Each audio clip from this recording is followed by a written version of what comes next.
Hello friends, तो कैसे हैं आप सब। आई होप आप सब अच्छे होंगे। स्वागत है आप सभी का आपके अपने चैनल जुनून पढ़ाई का में। हम लोग दृष्टि आईएएस की जो टेस्ट सीरीज आती है उससे हम लोग क्वेश्चंस प्रैक्टिस कर रहे हैं। बस फ़र्क इतना है कि हम लोग जैसे टेस्ट सीरीज में क्वेश्चंस दिए हुए हैं एग्जैक्ट वैसे नहीं प्रैक्टिस कर रहे हैं। हम लोग सब्जेक्ट में जो है इसको डिवाइड करके प्रैक्टिस कर रहे हैं 100 क्वेश्चंस। जैसे कि हमने ऑलरेडी एनवायरनमेंट के 100 क्वेश्चंस देख लिए, हमने हिस्ट्री के भी 50 क्वेश्चंस देख लिए हैं। आगे जो बचा हुआ 50 क्वेश्चंस है उसको हम जल्दी कराएंगे। अभी हम लोग साइंस के क्वेश्चंस देख रहे हैं। साइंस में भी हमने 30 क्वेश्चंस कल डिस्कस कर लिए हैं। आज हम 50 क्वेश्चंस तक डिस्कस कर लेंगे इसको। तो पूरी वीडियो के साथ बने रहिए, आपको इससे एग्ज़ाम में ज़रूर लाभ होगा। अब एग्ज़ाम बहुत ज़्यादा टाइम तक बचा भी नहीं है। तो चलिए इससे पहले स्टार्ट करें। अगर आप लोग पहली बार चैनल पे विजिट किए हैं तो चैनल को सब्सक्राइब ज़रूर कर लें। बहुत सारी चीज़ें हैं जो आपको इस चैनल पे मिल जाएंगी। और चलिए स्टार्ट करते हैं। अपने फ्रेंड्स के साथ इसको शेयर भी ज़रूर कर दीजिएगा। आज का हम पहला क्वेश्चन देखेंगे और ये जो क्वेश्चन है हर साल पूछा जाता है। स्पेशली आप इसमें देखेंगे जो लीची वाला है ना, वो तो बड़ा फेमस है, मोस्ट फेमस क्वेश्चन है ये। चलिए देखते हैं क्या है क्वेश्चन। कह रहा है कि सूची 1 को सूची 2 से साथ मतलब कि 2 के साथ मिलान करना है और जो नीचे दिए गए कूट हैं उनकी सहायता से उत्तर चुनना है। एक साइड यानी कि एक जो सूची है उसमें फल दिया हुआ है और दूसरी जो सूची दी हुई है उसमें कह रहे हैं कि उसका खाने योग्य भाग कौन सा है। और देखिए कि फल कौन कौन सा दिया है, सेब है, नारियल है, लीची है और काजू है। खाने योग्य भाग में आप देखिए भ्रूणपोष है, बीज पत्र है, पुष्पासन और एरियल है। तो इसको चलिए मैच कर लेते हैं। तो सबसे जो मोस्ट फेमस क्वेश्चन है वो कौन सा है, लीची, और इसका जो खाने वाला भाग है वो एरियल है। पीसीएस ने तो कई बार पूछा ही है। अभी हाल ही में जो बीपीएससी टीआरई 1 एग्ज़ाम हुआ था उसमें भी ये क्वेश्चन पूछा गया था। बहुत पूछा जाता है ये क्वेश्चन। तो पहला हमने देखा कि जो एरियल है वो लीची का खाने वाला भाग है। हालांकि मैंने पहले ही मिलाया हुआ है, फिर बता रहे हैं। सेब का जो है वो पुष्पासन खाया जाता है। नारियल का हम लोग भ्रूणपोष खाते हैं और काजू का क्या खाया जाता है, तो बीज पत्र खाया जाता है। तो हम इसको मैच करेंगे कि ए का हो जाएगा 3, नारियल में आप देखिए बी का हो जाएगा 1, सी का हो जाएगा 4 और डी का हो जाएगा 2। तो इसका जो राइट आंसर होगा वो क्या होगा, 3142। 3142 is the right answer of this question. और ये कहाँ दिया हुआ है, तो जो हमारा ऑप्शन बी है उसी में दिया हुआ है। चलिए कुछ अन्य फल हैं उनके भी देख लेते हैं। सेब, नारियल ये सब हमने देख लिए। अन्य जो फल हैं उनको हम लोग देखते चलते हैं। जैसे आम, तो आम भी बड़ा फेमस है। अपने उत्तर प्रदेश में तो बहुत ज़्यादा मात्रा में होता भी है। कल को क्या पता आम का ही पूछ लें। हम सब चीज़ें लिखेंगे नहीं, बताते चलेंगे। आम का हम लोग क्या खाते हैं, तो आम का हम लोग मध्य फल भित्ति खाते हैं। क्या खाते हैं, मध्य फल भित्ति खाते हैं आम का। आगे हमने सेब का देखा है कि हम लोग पुष्पासन खाते हैं। कुछ अन्य हैं तो हम लोग देखते हैं कि हम लोग नाशपाती का कौन सा भाग खाते हैं, तो नाशपाती का हम लोग थैलेमस खाते हैं। नारियल का हम लोग भ्रूणपोष खाते हैं। अमरूद का हम लोग फल भित्ति खाते हैं। जो हमारा पपीता है उसका भी हम लोग फल मतलब कि जो मध्य फल भित्ति है उसको खाते हैं। तो आप देखिए कि आम का और पपीते का दोनों का ही हम लोग क्या खाते हैं, तो मध्य फल भित्ति खाते हैं। और इसके साथ साथ जो बेर होती है ना, बेर का भी हम लोग मध्य फल भित्ति खाते हैं। इसके साथ साथ आप देखिए जो बेल होता है, बेल और बेर में अंतर होता है, ध्यान रखिएगा। बेर दूसरी चीज़ है और बेल दूसरी चीज़ है। बेल का तो शरबत बनाया जाता है, बेर जो है वो वैसे ही खाई जाती है। तो कच्ची पक्की दोनों ही खाई जाती है। तो हम आम का, पपीता का, बेल का और बेर का, इन सब का क्या खाते हैं, तो मध्य फल भित्ति खाते हैं। जो हमारी मूंगफली होती है उसका क्या खाते हैं, तो मूंगफली का हम लोग बीज पत्र और भ्रूण खाते हैं। काजू का तो बीज पत्र खाते हैं। और इसके साथ देखिए कि जो अनार होता है उसमें हम लोग क्या खाते हैं, तो अनार का जो है रसीले बीज चोल खाया जाता है। तो ये अगर ऑप्शन में दिया रहेगा तो इसको तो तुक्का मार के भी टिक कर ले जाएंगे। अंगूर का क्या खाया जाता है, अंगूर का फल भित्ति खाया जाता है। और जो हमारा कटहल होता है, अब कटहल किसको किसको पसंद है, अभी तक तो उसका सीजन चल रहा था। कटहल का हम लोग क्या खाते हैं, तो इसमें हम लोग सहपत्र, परिदल और बीज खाते हैं। गेहूं का भ्रूणपोष खाया जाता है, ये क्वेश्चन ऑलरेडी पूछा जा चुका है। धनिया का हम लोग क्या खाते हैं, पुष्पासन और बीज। शरीफा का क्या खाते हैं, इसका भी फल भित्ति खाते हैं। और सिंघाड़ा भी पूछा जा चुका है, इसका हम लोग बीज पत्र खाते हैं। नींबू का हम लोग रसीला जो रस मतलब कि रोम होता है उसको खाते हैं। टमाटर का क्या खाते हैं, तो टमाटर का हम लोग फल भित्ति और बीजांडसन खाते हैं। और जो हमारा सहतूत होता है उसका हम लोग सहपत्र, परिदल और बीज का सेवन करते हैं। तो ये सब याद रखिएगा। ये सब दृष्टि आईएएस की जो टेस्ट सीरीज आती है ना, उसमें आप देखिए कि बहुत डिटेल में एक्सप्लेनेशन दिया रहता है। हमने वहीं से इसको सारी चीज़ें बताई हैं। तो इसका राइट आंसर तो हो जाएगा ऑप्शन बी। अब हम देखते हैं अपना next question. Question number next क्या कह रहा है, आपको बताना है। और इस टाइप का क्वेश्चन हर साल पूछा जाता है, इवन 2023 में भी पूछा गया था, बस मुझे क्वेश्चन नहीं याद आ रहा है कि क्या क्वेश्चन था, लेकिन पूछा हर साल जाता है। तो आपसे पूछ रहे हैं कि निम्नलिखित औषधियों में से कौन है जो एंटीबायोटिक नहीं है? पेनिसिलिन, एस्पिरिन, जेंटामाइसिन या फिर स्ट्रेप्टोमाइसिन। और इसका जो राइट आंसर होगा वो क्या हो जाएगा? वो हो जाएगा हमारा ऑप्शन बी, यानी कि जो एस्पिरिन है वो एंटीबायोटिक नहीं है। तो एंटीबायोटिक अगर ये नहीं है, जबकि हमारा जो पेनिसिलिन है, स्ट्रेप्टोमाइसिन और जेंटामाइसिन ये सभी क्या हैं? तो ये सभी एंटीबायोटिक हैं। तो हम देखेंगे कि जो हमारा ये जो मतलब कि एस्पिरिन है, ये अगर एंटीबायोटिक नहीं है तो ये क्या है? तो एस्पिरिन एंटीबायोटिक ना होकर के एंटीपायरेटिक्स है। क्या है ये एंटीपायरेटिक्स है, एंटीपायरेटिक्स है, एंटीपायरेटिक्स है क्या? तो इसका नाम है एस्पिरिन। तो एस्पिरिन जो है वो एंटीपायरेटिक्स है। और इसका प्रयोग कहाँ होता है? तो एंटीपायरेटिक्स जो है इनका प्रयोग हम लोग जब भी हमारी बॉडी में पेन होता है या फीवर होता है उसमें इसका उपयोग किया जाता है। कुछ जो अन्य एंटीपायरेटिक्स है, जैसे एंटीबायोटिक तो ये सारी चीज़ें आप देख ही रहे हैं, कुछ अन्य हम लोग एंटीपायरेटिक्स देख लेते हैं। तो कुछ अगर अन्य एंटीपायरेटिक्स देखेंगे तो उसमें आपको कौन कौन से मिल जाएंगे? तो जो क्रोसिन नामक औषधि होती है, क्रोसिन, ये एंटीपायरेटिक्स है। क्रोसिन हो गया, एस्पिरिन हो गया जो कि दिया ही है एस्पिरिन, और इसके साथ साथ फिनेसिटिन, फिनेसिटिन जो है, फिनेसिटिन ये भी हमारा क्या है? तो ये भी हमारा एंटीपायरेटिक्स है। और इसके साथ साथ जो पायरोमिडीन है, ये सारी चीज़ें आपको एंटीपायरेटिक्स दवाओं के भीतर मिल जाएंगे। अब हम एंटीबायोटिक्स के बारे में देख लेते हैं, क्योंकि स्पेशली ये जो क्वेश्चन है वो तो रिलेटेड एंटीबायोटिक्स से ही है। तो जो एंटीबायोटिक्स होते हैं ये दूसरे प्रकार के जीवाणुओं, मोल्ड्स और कवक को छोड़ करके इनके मतलब कि इनको मारने का काम करते हैं। तो ध्यान रखिएगा, जो एंटीबायोटिक्स हैं ये ना फंगस को नहीं ख़त्म कर पाते, यानी कि फंगस को ये लोग नहीं मारते हैं, और मोल्ड्स को भी ये नहीं मारते हैं। बाकी जो चीज़ें हैं उनके लिए ये मतलब उनकी वृद्धि करने में रोकता है, मारता क्या है? उनको मतलब कि बढ़ने नहीं देता। जैसे हम लोगों ने देखा है ना कि मतलब जैसे मच्छर होते हैं, अब इससे थोड़ा हट के टॉपिक बता रहे हैं। मच्छर में क्या होता है, जो हम लोग मच्छर जहाँ पे वो पनपते हैं वहाँ मिट्टी का तेल डाल देते हैं। तो ऐसा नहीं है कि उससे मच्छर मर जाते हैं ना, वो ना मच्छर मर नहीं पाते हैं, उससे मच्छर जो उनका जो मतलब कि अंडा देने वाला प्रोसेस है वो कम हो जाता है, जिससे वो लोग नए अंडे नहीं दे पाते हैं। और उससे क्या होता है, उससे जो मच्छरों की जनसंख्या बढ़ रही थी ना वो कम हो जाती। तो उसी तरीके से आप देखिए कि जो हमारे एंटीबायोटिक्स हैं ये जो है किसी भी चीज़ को मारते नहीं हैं, यानी कि जो भी बैक्टीरिया है या जीव मतलब कि वायरस को तो कोई भी नहीं मारता, लेकिन अगर सपोज दैट कोई बैक्टीरिया से मतलब कि व्यक्ति पीड़ित है तो बैक्टीरिया को ये लोग खत्म नहीं करते हैं, बस उनकी जो वृद्धि है उसको करने से रोक देते हैं। और हम कुछ इम्पॉर्टेंट या कुछ अन्य जो एंटीबायोटिक्स हैं इनको देख लेते हैं। तो जैसे हमने पेनिसिलिन देख ही लिया, जो हमारा स्ट्रेप्टोमाइसिन है ये भी होता है। इसके साथ साथ टेट्रासाइक्लिन जो है ये भी एक एंटीबायोटिक है, और सेफेलोस्प्रिन्स भी एक एंटीबायोटिक है, और स्ट्रेप्टोमाइसिन भी एक एंटीबायोटिक है। इसके साथ साथ जो हमारा मतलब कि रिफामाइसिन है ये भी एक एंटीबायोटिक है, और क्लोरोमाइसिटीन जो है ये भी एक एंटीबायोटिक है। तो इसको याद रखिएगा, और जेंटामाइसिन तो है ही। तो इसका जो राइट आंसर होगा वो तो हो जाएगा हमारा एस्पिरिन।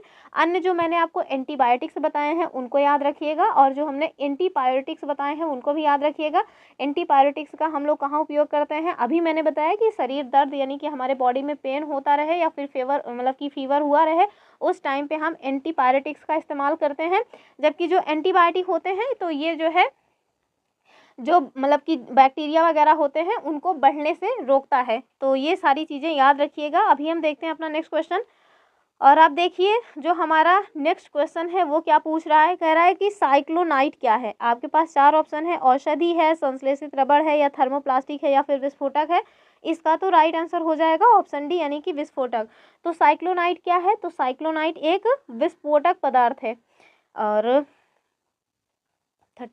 चलिए देखते हैं, जो हमने देखा कि ये एक मतलब कि विस्फोटक पदार्थ है। और इसको अगर हम शॉर्ट में जानना चाहें कि जो मतलब क्या वो है साइक्लोनाइट, ये एग्जैक्टली इसको शॉर्ट में क्या कहते हैं, तो इसका जो रासायनिक नेम होता है यानी कि इसका जो केमिकल नेम है, वैसे तो इसको शॉर्ट में कहते हैं RDX इसको शॉर्ट में कहा जाता है।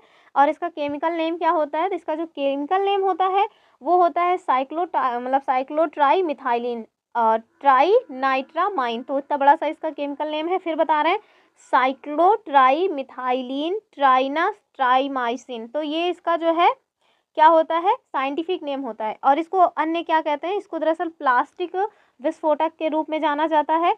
और इसको ना अन्य जगहों पे यानी कि अलग अलग जगहों पे अलग अलग नाम से जाना जाता है। जैसे जो यूएसए है यानी कि जो संयुक्त राज्य अमेरिका है यानी कि अमेरिका, वहाँ पे इसको क्या कहते हैं, वहाँ पे इसको साइक्लोनाइट कहा जाता है। जबकि जर्मनी में इसको हेक्सोजन कहते हैं और इटली में इसको T4 के नाम से जाना जाता है। और ये जो है ये क्या है, तो ये जो साइक्लोनाइट है ये एक प्रचंड विस्फोटक है यानी कि बहुत तेज़ी से विस्फोट करता है। और इसका जो तापमान, अगर सपोज दैट कि साइक्लोनाइट वैसे अपने आप में बहुत विस्फोटक है, लेकिन आप चाहते हैं कि इसका जो टेम्परेचर और जो आग को फैलाने की गति है उसको बढ़ाना हो, तो हम लोगों को इसमें क्या करना होगा, इवन हम लोग क्या करेंगे, जिन लोगों ने इसको यूज़ किया है उसमें फिर एल्युमिनियम का चूरा मिलाते हैं, एल्युमिनियम का चूर्ण मिला देते हैं। तो इसकी जो आग फैलाने की गति है या फिर इसका जो टेम्परेचर है वो तेज़ी से इंक्रीज़ करता है। जो RDX यानी कि जो साइक्लोनाइट है ये जो है इसकी जो विस्फोटक ऊष्मा है वो कितनी होती है, तो 1510 किलो कैलोरी प्रति किलोग्राम होती है। और सबसे ज़्यादा इम्पॉर्टेंट जो पॉइंट है RDX यानी कि साइक्लोनाइट, इसके खोजकर्ता कौन है, तो इसके जो खोजकर्ता हैं उनको जानिए कि ये इनका नाम क्या है, इनका नाम है हैनिंग इनका नाम है। और ये कहाँ के निवासी हैं, तो ये जर्मनी के हैं। और इसकी खोज इन्होंने कब की थी, 1899 में इसकी खोज की थी। और अगर RDX का पूरा नाम पूछ लिया जाए तो क्या होगा, रिसर्च एंड डेवलप्ड एक्सप्लोजिव, ये RDX का फुल फॉर्म है, जबकि साइक्लोनाइट इसी को कहा जाता है। तो इसका राइट आंसर क्या होगा, ये हो जाएगा ऑप्शन डी, यानी कि जो साइक्लोनाइट है वो एक विस्फोटक या प्लास्टिक विस्फोटक पदार्थ है। आगे देखते हैं अगला क्वेश्चन। जो हमारा अगला क्वेश्चन है पूछ रहा है कि 1 किलोवाट आवर कितने जूल ऊर्जा के बराबर होता है। चार ऑप्शन है, 3.6 इंटू 10⁶ जूल, 36 इंटू 10⁶ जूल, या फिर 3600 इंटू 10⁶ जूल, या फिर 0.36 इंटू 10⁶ जूल। तो इसका जो राइट आंसर होगा वो क्या हो जाएगा, वो हो जाएगा हमारा ऑप्शन ए, यानी कि 1 किलोवाट आवर में 3.6 इंटू 10⁶ जूल होती है। आगे देखते हैं अगला क्वेश्चन। अगले क्वेश्चन में आपसे पूछ रहे हैं कि जो आपको कण दिए गए हैं उसमें आपको बताना है कि इसके आविष्कारकर्ता में से कौन सही सुमेलित है, यानी कि निम्नलिखित युग्मों में कौन सा सही सुमेलित है। एक साइड कण है, एक साइड आविष्कारकर्ता है। तो चलिए देख लेते हैं। एक साइड दिया हुआ है पॉजिट्रॉन, दूसरे साइड प्रोटॉन, तीसरे में न्यूट्रॉन, चौथे में है इलेक्ट्रॉन। और आपको बताना है कि जो है पॉजिट्रॉन की खोज क्या चैडविक ने की है, प्रोटॉन के सामने लिखा हुआ है रदरफोर्ड, न्यूट्रॉन की जे थॉमसन, और जो हमारा इलेक्ट्रॉन है इसकी खोज क्या है एंडरसन। तो इसका राइट आंसर क्या होगा, इसका जो राइट आंसर होगा वो आप देखिए कि मतलब कि ऑप्शन बी इसका सही आंसर होगा। जो प्रोटॉन है इसकी खोज किसने की है, तो प्रोटॉन की खोज जो है वो रदरफोर्ड ने की। आगे देखते हैं जो इलेक्ट्रॉन है इसके बारे में देखते हैं कि इलेक्ट्रॉन की खोज किसने की है। तो इलेक्ट्रॉन, ये जो एंडरसन दिया है ये गलत दिया हुआ है। इलेक्ट्रॉन की खोज 1897 में किसके द्वारा की गई थी, तो जे थॉमसन के द्वारा की गई थी। किसके द्वारा, जे थॉमसन के द्वारा की गई थी। और हमने देखा कि इलेक्ट्रॉन की खोज 1897 में जे थॉमसन के द्वारा की गई है। प्रोटॉन जो है इसका हमने बताया कि रदरफोर्ड के द्वारा इसकी खोज की गई। और ये मतलब इसका ये बहुत ही इंपॉर्टेंट क्वेश्चन बनता है कि जो प्रोटॉन होता है वो कहाँ होता है, तो ये प्रोटॉन जो है ये परमाणु के नाभिक में होता है और साथ में ये धनात्मक मूल कण होता है, ये भी याद रखिएगा। जबकि जो इलेक्ट्रॉन है ये ऋणात्मक जो है मूल कण होता है, इसको भी याद रखिएगा। न्यूट्रॉन को देखते हैं, तो जो न्यूट्रॉन के सामने इन्होंने जे थॉमसन दिया है ये गलत है। न्यूट्रॉन की खोज किसने की थी, तो ये जो है जो ये चैडविक देख रहे हैं आप यहाँ ना, तो चैडविक ने न्यूट्रॉन की खोज की थी। और कब की थी, तो 1932 में चैडविक ने न्यूट्रॉन की खोज की थी। और आप देखिएगा कि न्यूट्रॉन में जो है ना तो ऋण आवेश और ना ही धन आवेश, यानी कि इसमें कोई भी आवेश नहीं होता है, तो इसको याद रखिएगा। और इसका यानी कि जो न्यूट्रॉन है इसका द्रव्यमान प्रोटॉन के द्रव्यमान के बराबर होता है, इसको भी याद रखिएगा। और ये एक अस्थायी मूल कण होता है और इसका उपयोग आप देखेंगे कि जीव विज्ञान और चिकित्सा विज्ञान में होता है। आवेश रहित होने के कारण इसका उपयोग नाभिकीय विखंडन में भी किया जाता है। केवल एक बच गया है और वो है पॉजिट्रॉन। तो पॉजिट्रॉन को भी देख लेते हैं, काहे लिए इनको हम लोग छोड़ दें। तो जो पॉजिट्रॉन है इसके आगे चैडविक लिखा हुआ है, तो ये गलत है। पॉजिट्रॉन की खोज देखिए कि 1932 में एंडरसन के द्वारा की गई थी। 1932 में किसके द्वारा की गई थी, एंडरसन के द्वारा पॉजिट्रॉन की खोज की गई थी। कब, 32 में। और ये एक धनावेशित मूल कण होता है और इसका जो द्रव्यमान और आवेश है वो किसके बराबर होता है, तो इसका जो द्रव्यमान व आवेश है ये इलेक्ट्रॉन के बराबर होता है। इसी वजह से ना इसको इलेक्ट्रॉन का एंटी कण यानी एंटी पार्टिकल ऑफ इलेक्ट्रॉन भी कहा जाता है। किसको, तो पॉजिट्रॉन को। तो ये सारी चीज़ें याद रखिएगा कि जो है इसका राइट आंसर तो हो जाएगा ऑप्शन बी, यानी कि प्रोटॉन की जो है खोज वो रदरफोर्ड ने की थी।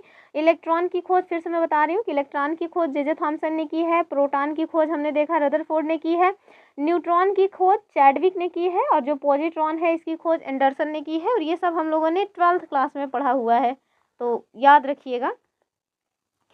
अभी आगे देखते हैं। मुझे लगता है पीडीएफ में कुछ मिस हो गया है, इतने ही क्वेश्चन बचे हुए हैं। एनीवेज इतने ही क्वेश्चन सॉल्व कर लेंगे। वैसे भी आज हमारे यहाँ नेट का बहुत इशू है, बारिश हो रही है सुबह से ही, तो नेट चलेगा भी नहीं, वीडियो मतलब अपलोड ही नहीं हो पाएगा, बड़ा वीडियो बन जाएगा तो 10-15 मिनट से ज़्यादा की आज क्लास हो भी नहीं पाएगी। तो आप देखिए कि हमारा जो नेक्स्ट क्वेश्चन है कह रहा है कि जो पौधे होते हैं वो प्रोटीन संश्लेषण हेतु किसका प्रयोग करते हैं। आपके पास 4 ऑप्शन है, नाइट्रोजन, ऑक्सीजन, कार्बन डाइऑक्साइड या फिर नन ऑफ द एबव।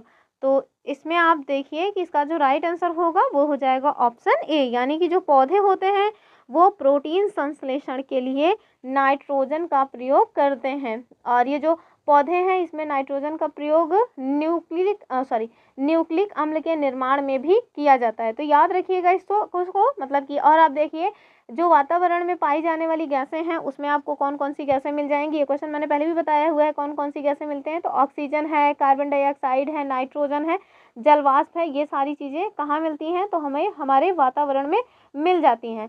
पौधों में ये गैसें अत्यंत ही महत्वपूर्ण होती हैं। और इसके साथ आप देखिए कि जो पौधे हैं वो श्वसन क्रिया के लिए ऑक्सीजन का प्रयोग करते हैं और प्रकाश संश्लेषण के लिए कार्बन डाइऑक्साइड तथा जैविक क्रियाओं हेतु जलवाष्प का प्रयोग करते हैं। तो इस बात को बहुत ध्यान से देखिएगा कि जो पौधे होते हैं, अक्सर हम लोगों को लगता है ना कि पौधे जो है श्वसन क्रिया के लिए भी कार्बन डाइऑक्साइड का यूज़ करते हैं, तो ऐसा नहीं है। पौधे जो है वो कार्बन डाइऑक्साइड का जो यूज़ करते हैं वो प्रकाश संश्लेषण के लिए करते हैं, जबकि श्वसन क्रिया में, ये क्वेश्चन ना अक्सर किसी से भी पूछेंगे तो गलत ही बता देगा आपको, कि जो पौधे हैं वो श्वसन क्रिया में ऑक्सीजन का इस्तेमाल करते हैं, जबकि जो प्रकाश संश्लेषण की उनकी प्रक्रिया है यानी कि उनका भोजन बनाने का जो प्रोसेस है उसमें वो लोग कार्बन डाइऑक्साइड का यूज़ करते हैं। और जैविक क्रियाओं के लिए पौधों के द्वारा किसका यूज़ किया जाता है, तो जलवाष्प का यूज किया जाता है। और जबकि प्रोटीन संश्लेषण के लिए हमने अभी बताया कि जो पौधे हैं ये प्रोटीन संश्लेषण के लिए नाइट्रोजन गैस का इस्तेमाल करते हैं। तो इसका जो राइट आंसर होगा वो हो जाएगा हमारा option A. Option A is the right answer of this question. और आज की क्लास थोड़ा छोटी ही रहेगी, जैसा कि मैंने पहले ही बताया कि हमारे यहाँ बारिश बहुत तेज़ हो रही है तो नेट वगैरह का बड़ा इशू रहता है गाँव में। तो चलिए ये रही आज की अपनी क्लास। मैंने सोचा बंक हो जाएगी, कोई सी भी क्लास नहीं जाएगी, इससे अच्छा है छोटी ही क्लास एक अपलोड कर देते हैं। सुबह से इवन वेट ही कर रहे थे कि अब बारिश ख़त्म हो जाए, तो लेकिन नहीं हुई। Anyways thanks for watching. अगर आप लोगों ने मेरी वीडियो को पूरा देखा है, तो नहीं देखा तो कोई बात ही नहीं, जिन्होंने देखा उनके लिए थैंक्स। और फिर मिलेंगे अपने नेक्स्ट वीडियो में, तब तक के लिए बाय बाय एंड जय हिंद।